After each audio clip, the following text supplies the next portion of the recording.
No mai, haere mai, piki mai, kake mai, kia ora tiwi, and welcome to 30 with me, Guyon Espiner. 30 minutes, one guest, no cuts. What we record is what you get.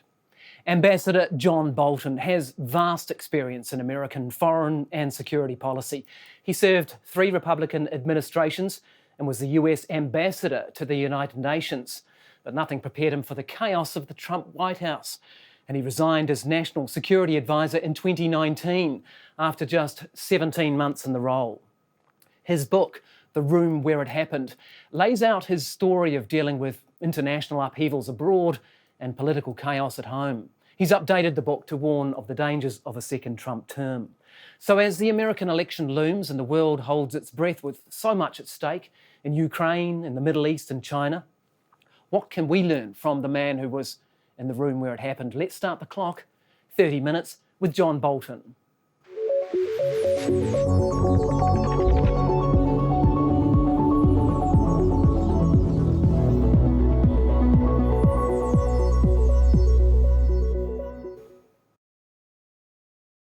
Welcome, Ambassador John Bolton. Thank you very much for appearing on 30.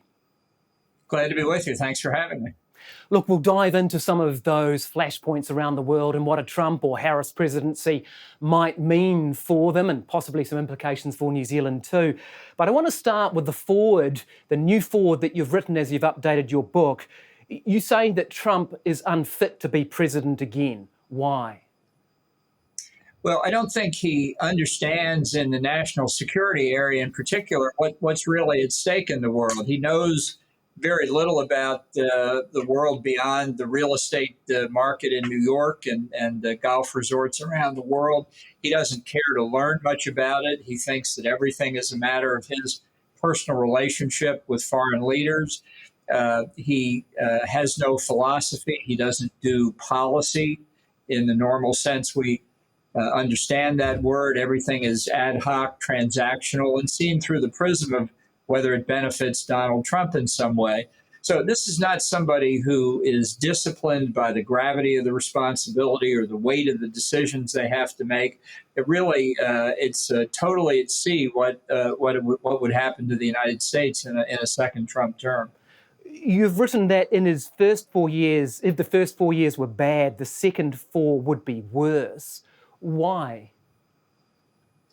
Well, I think in the first 4 years, at least at the beginning, he was totally lacking in knowledge about Washington. Now he's had at least 4 years of gaining confidence that he's smarter than everybody else, which he knew to begin with, but was a little hesitant to act on. And I do think that that those in a second term that he will hire will first have to pass a personal loyalty test to him. That they will accept his directions without offering contrary views. Now, look, I want to be clear here. The president is the decision maker. Everybody else advises him. I like to say I was not the national security decision making. I was the national security advisor. They're the president's decisions. It's his constitutional right to make them. But there's a difference between simply saluting and saying, yes, sir, when a president says something, and saying, well, Mr. President, you may want to think of the following 5 factors that could affect your decision. That's not bucking the president. That's not trying to put guardrails around the president. That's trying to make sure that his decisions are informed and thought through. Donald Trump doesn't want that. And in the second term, he'll have people that make sure he doesn't get it. You used the word guardrails there. I wonder if that's something that wouldn't be there in a second term. In 2016 to 2020, he had to face the voters again, right? You've got the 2-term limit. He wouldn't have that this time. Would that make a difference?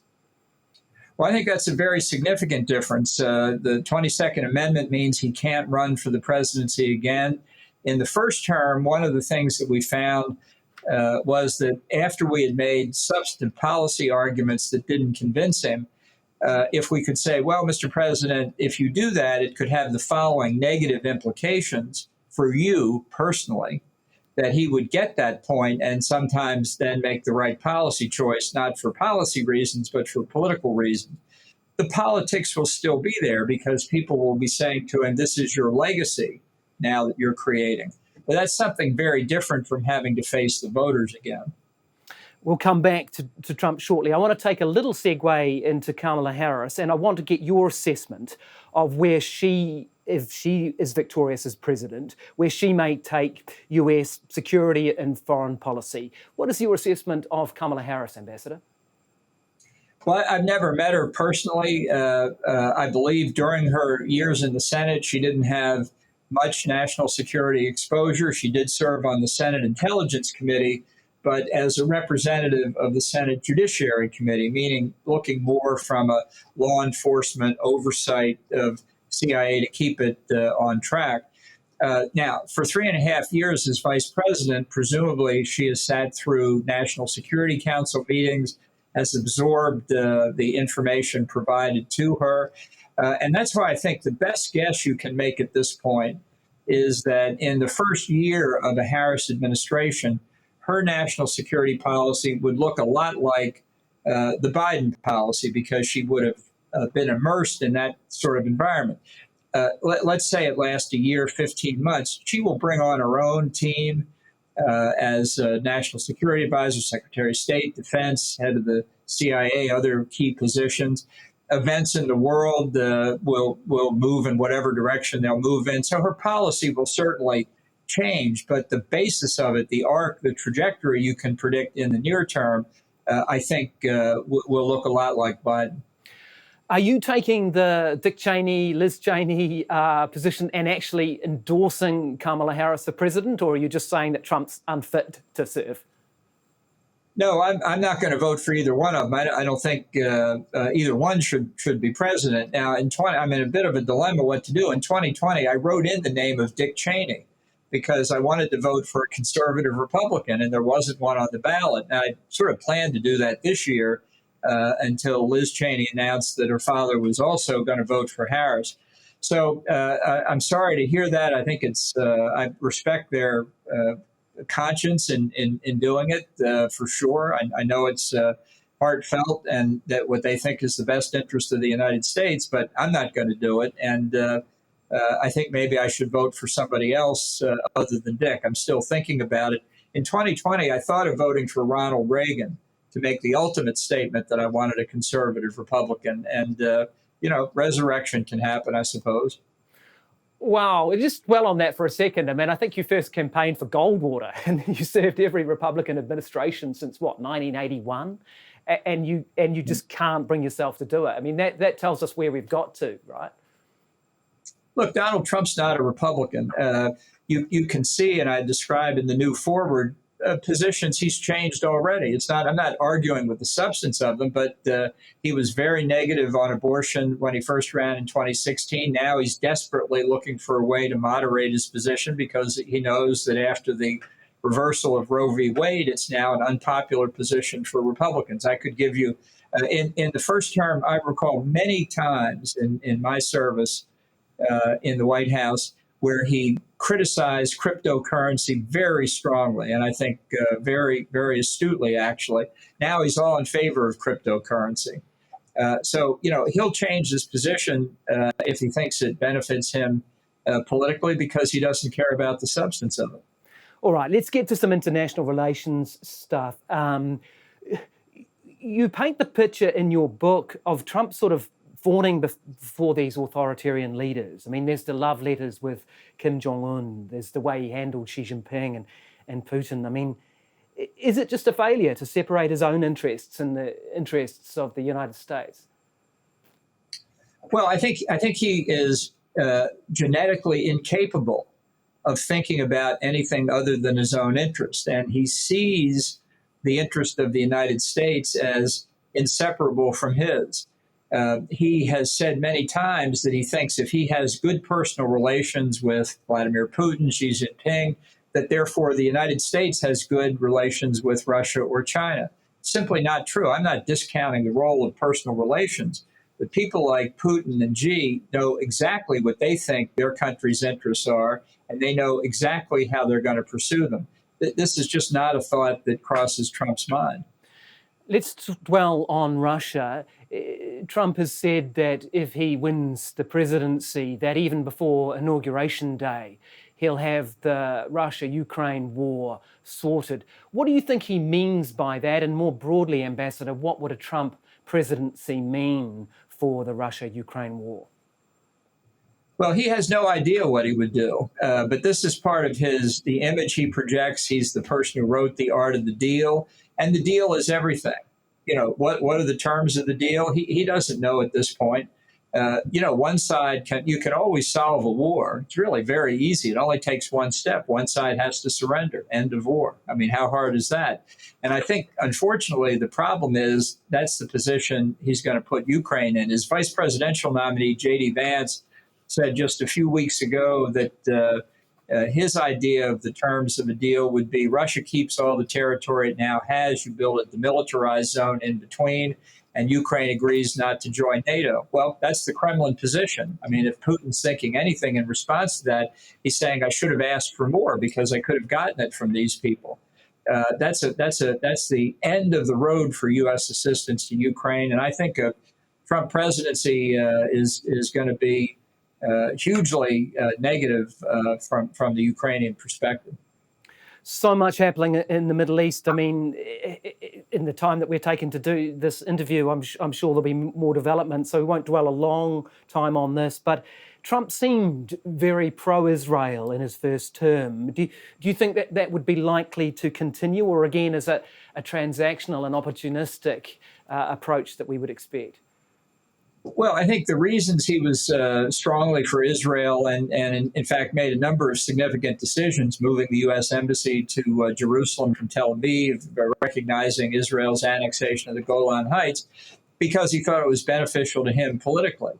And not because of the Jewish American community, but because of evangelical Christians who are really the strongest supporters of Israel in the country as a group. Trump's transactionalism comes through when in recent weeks in this country he said, if I've done good things for Israel, the Jews should all support me. As if, it's just that simple for people just because they happen to be Jewish, he does something nice for Israel, they vote for Trump. That's the level of sophistication we're talking about. So consider that he doesn't get along with Bibi Netanyahu as well as he might like to portray. And he's certainly very interested. His son-in-law Jared Kushner is very interested in what some of the Muslim countries have to say. The path ahead is not as clear cut in a second term. And it goes to the point we discussed earlier. Without an election coming at the end of the 4 years, his view of what his legacy is will be something I think potentially quite different when it comes to the Middle East. Let's move closer to our neighbourhood in New Zealand and talk about China. Now, I was interested in your book. You wrote that after Trump had abandoned the Kurds in Syria, the speculation then turned to who he might abandon next. And I quote you briefly, Taiwan was right near the top of the list, end quote. So are you concerned that China might make a move on Taiwan with Trump back in the White House, gambling that Trump wouldn't intervene? Yeah. Well, during his time in office, he used to say he'd take a Sharpie pen. I don't have a Sharpie pen, but he'd take his famous Sharpie pen and he'd point to the tip and he'd say, "See that? That's Taiwan." Then he'd point to the Resolute desk in front of him in the Oval Office, which was a huge desk given to the American presidents by Queen Victoria, and he'd say, "This is China."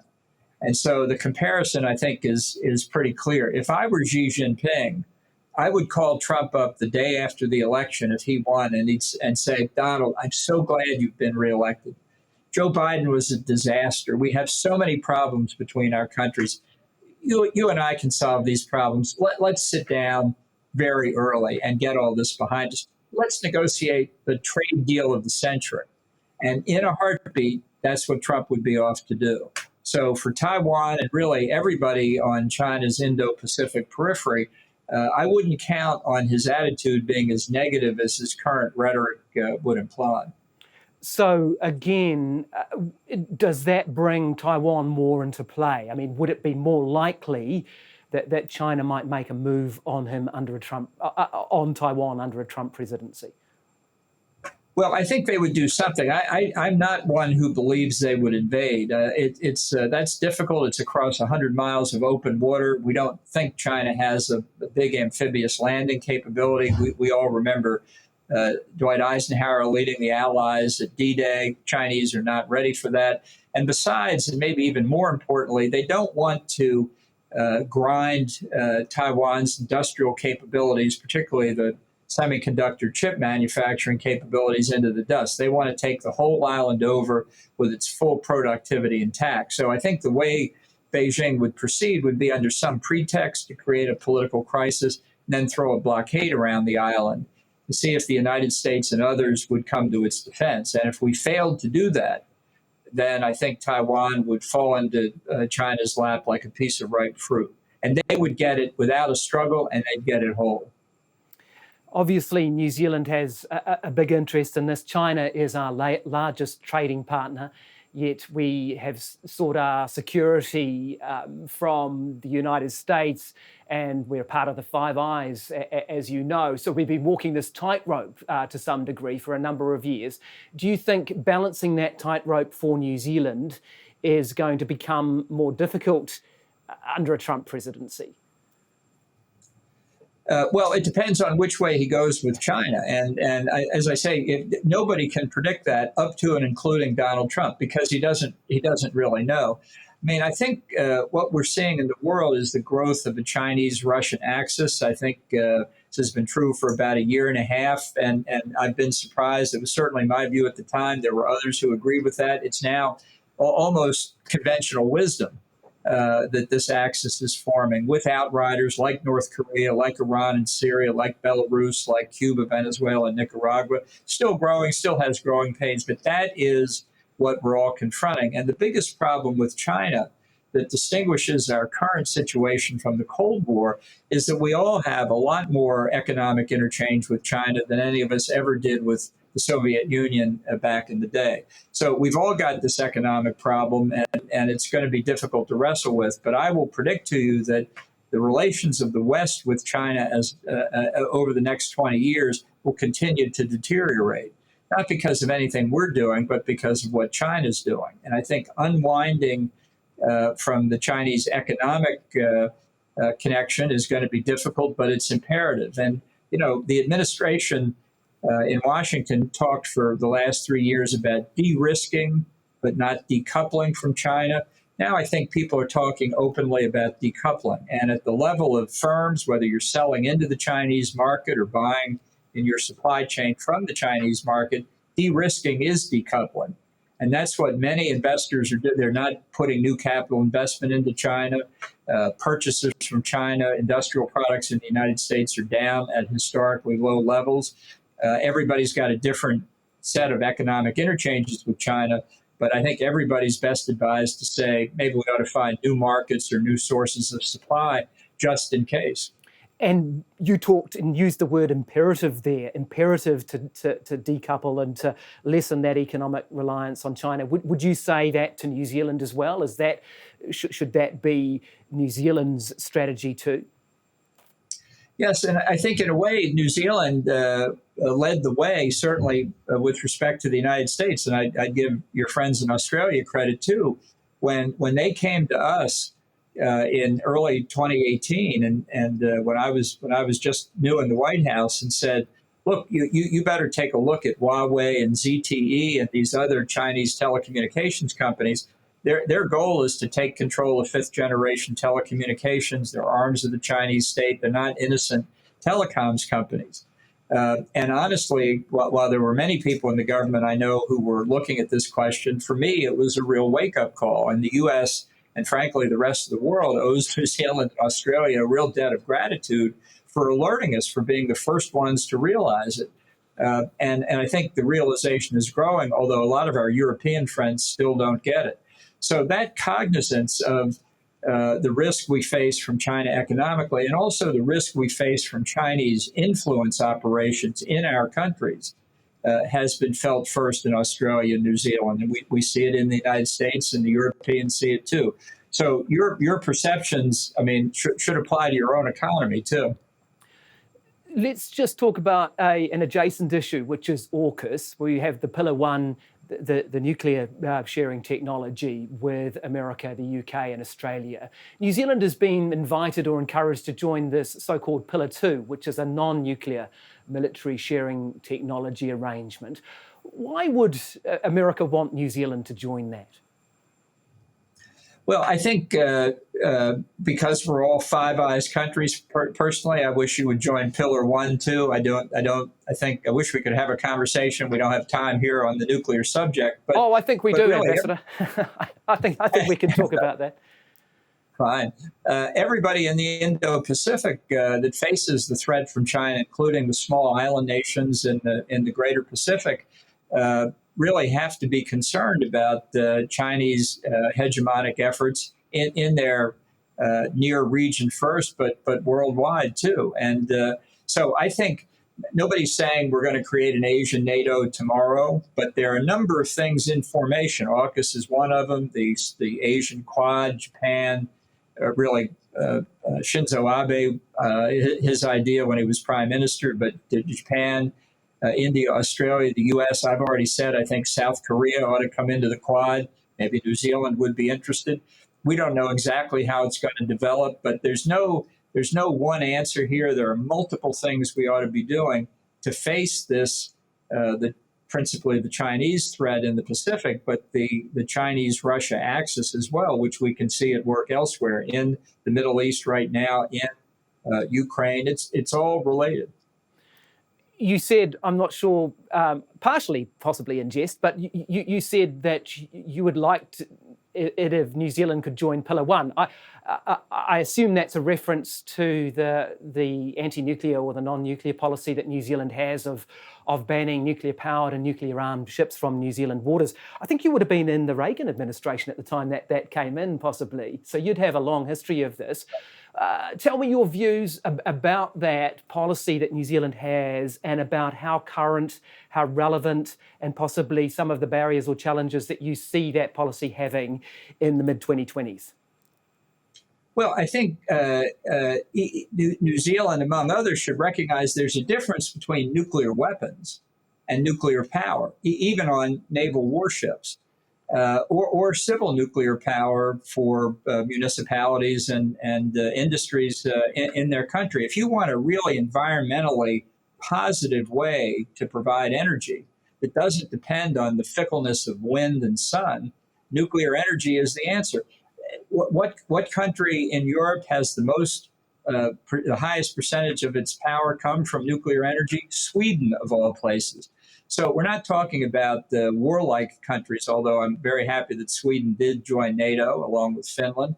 And the fact that naval warships are powered by nuclear reactors is a good thing, too. You're not using hydrocarbons that leak into the sea and anything else. Any power source is risky, including the wind on a windy day.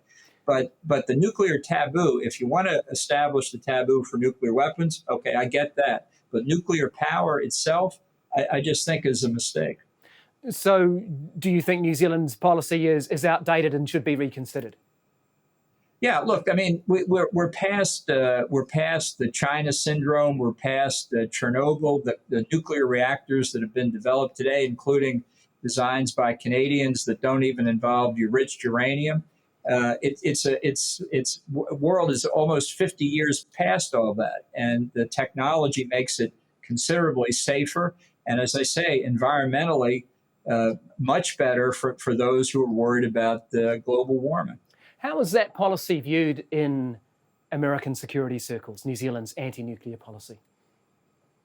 Well, I think we've learned to deal with it. If it didn't change, we'd still deal with it. It's not disqualifying as the potential interest in AUKUS and AUKUS-like projects, other collective security, collective defense enterprises we could enter into.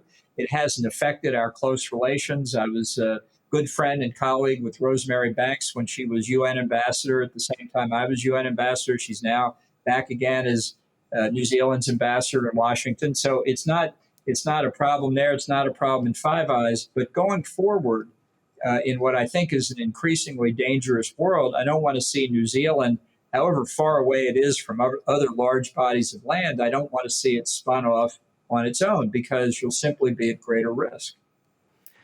Let's talk about trade briefly, and then I want to return to Trump to finish. Republicans used to support free trade. Trump wants a 10% tariff last time I looked on pretty much all imported goods. I mean, wouldn't that just push up your prices locally and lead to global trade wars? Well, it could lead to depression in the United States. You know, the virus of isolationism is loose in the United States again. It's loose in the Republican Party because of Trump. The most isolationist thing the U.S. ever did in its history was the Smoot-Hawley tariffs in the 1920s, which produced a global depression in the eyes of many economists. I do think, and I have always considered myself a free trader, I'd say two things that we should all be worried about. We should be worried about dependence on China, on national security kinds of matters. I don't think we paid enough attention to that. I think that does warrant departure from free trade doctrine, number one. And number two, I don't think we really, at least in the United States, appreciated that when wages in the U.S. had to compete against wages in China or other places, guess which would always win? And it's one thing to talk about free trade benefiting consumers, and it does, but we should have thought more about the implications for our workers. That's not to say you abandon free trade. I do think we've got to be tougher on China. When I was in the White House, I proposed, instead of tariffs, I proposed something like the following. No imports of goods or services from China would be allowed if they were based in whole or in part on stolen American technology to de-incentivize China from doing that. The best argument against my idea was so much of what China was selling to the United States was based on stolen American technology that it would be disastrous. That shows we've really not paid attention to our own interests. We believe in intellectual property. The Chinese don't, and we should have been protecting it long ago. Just about 5 minutes left, Ambassador, and I want to return to Trump and the Republican Party to some degree. I mean, watching from this distance, one of the things that has just amazed me is the extent to which much of the Republican Party, yourself exempted and others, but have fallen in behind Trump when he has so obviously disqualified himself from mainstream Republican values. And you've touched on some of those points today. Why have so much of the Republican Party fallen in behind Trump? Well, I don't think they've fallen in behind him so much. I think there are a large number of people who really can't abide Trump, but who are scared of the Democratic Party. You know, Kamala Harris is what Jean Kirkpatrick once called a San Francisco Democrat. I mean, she really is a San Francisco Democrat, very leftist on her domestic policies, and it worries a lot of Republicans. Trump has a base in the party. He'll get overwhelming Republican support, but it's not because people support everything that Trump says or that Trump does. It's because they worry about the consequences of a Kamala Harris administration. I think Trump is an aberration in the American body politic. In Star Wars terms, he's a disturbance in the force. And I think when he's gone, I think there'll be a battle for the soul of the Republican Party. And I think we will get back to being a Reaganite party. How much damage has he already done in terms of the polarization, in terms of this claim that the election was stolen in 2020, the January 6 attempts at storming the Capitol, successful attempts to storm the Capitol? How much damage has he already done, in your view? Well, I think he's done a lot of damage, certainly to the credibility of our institutions, people's faith in the system and the Constitution. And I think if he's elected to a second term, he'll do a lot more damage. I don't agree he's an existential threat. I think you've got to assess the threat, not overestimate it or underestimate it. He's not fit to be president. That's clear. And the damage he will do will cost us a lot to repair. You wrote in your book that you'd watched him for sort of 15 months or so before you came in as National Security Advisor, and, quote, I had no illusions that I could change him, end quote. So do you regret working for Trump? No, I don't. I thought, as I said earlier, that the job would discipline him, certainly in the national security space. It didn't. but I felt that I could still serve the country by trying to persuade him to the correct policies to pursue, and I did it for as long as I could. And I will say, although I was there for 17 months, only 17 months, I was Donald Trump's longest serving national security advisor. Ambassador, is Trump going to win? Nobody knows at this point. Honestly, this is the closest election at this stage in the campaign I can remember in my lifetime. And I think we will be at exactly this same point on Election Day. It is literally too close to call. Thank you very much for taking the time to come on 30, Ambassador John Bolton. Really appreciate it. Thanks for having me. That was 30 minutes with Ambassador John Bolton. This is 30 with me, Guyon Espiner. We'll catch you next time.